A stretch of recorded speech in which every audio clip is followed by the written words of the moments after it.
Γεια σας παιδιά, με λένε Θεοδώρα, είμαι καινούργια εδώ στο YouTube. Είναι το πρώτο βίντεο μου βασικά αυτό και πριν ξεκινήσω να κάνω οποιοδήποτε στυλ βίντεο μου βγει, δεν ξέρω ακριβώς βασικά τι βίντεο θα βγει. Θα ήθελα να μάθω μερικά πράγματα για σας και εσείς για μένα. Ξεκινώντας, με λένε Θεοδώρα, μένω στην Κύπρο, συγκεκριμένα στη Λευκοσία.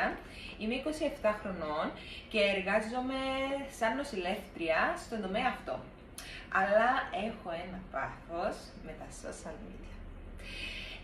Η νοσηλευτική για μένα δεν ξέρω αν είναι αυτό που ονειρεύομαι να κάνω πάντα στη ζωή μου.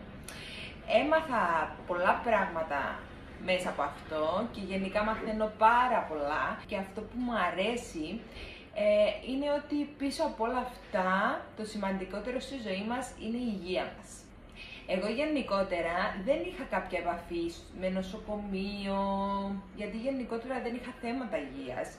So δεν πήγαινα καθόλου νοσοκομείο. Και γι' αυτόν τον λόγο η αρχική επαφή στο επάγγελμα αυτό ήταν αρκετά δύσκολο και ήταν το μεγαλύτερο μάθημα στη ζωή μου. Παρ' όλα αυτά, έχω μείνει σε αυτό το επάγγελμα, εργάζομαι εδώ και 6 χρόνια στον τομέα αυτό, γιατί μου αρέσει να επικοινωνώ με ανθρώπους, γνωρίζεις διάφορων ειδών ανθρώπων, τους παρέχεις την πρωτοβάθμια φροντίδα, αντιμετωπίζουμε μαζί τους μικροτραυματισμούς έως και μικρές επεμβάσεις, μεγάλες επεμβάσεις. Αν σου αρέσει αυτό το επάγγελμα, μπορείς να το σπουδάσεις. Θεωρώ ότι έχει άπειρες προοπτικές. Τέτοιου είδους επάγγελμα μπορείς να το βρεις εύκολα στο εξωτερικό, ώστε να εργαστείς με αρκετά καλά λεφτά. Εγώ προσωπικά έκανα μεταπτυχιακό στο Business Administration και έχω αρκετούς στόχους, οι οποίοι θα τους μάθουμε μαζί. Παρ' όλα αυτά, ζω με τους γονείς μου,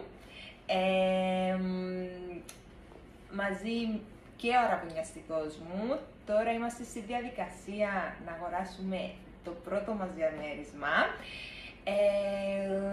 Έχω ακόμα 3 αδέλφια, ακόμα 2 κοπέλες και ένα αγόρι.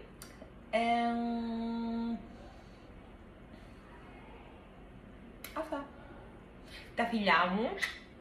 Και θα ήθελα να δω comments, ό,τι θέλατε να μάθετε για μένα, να μάθω για σας και τι θα σας άρεσε να δείτε στο επόμενο βίντεο. Τα φιλιά μου!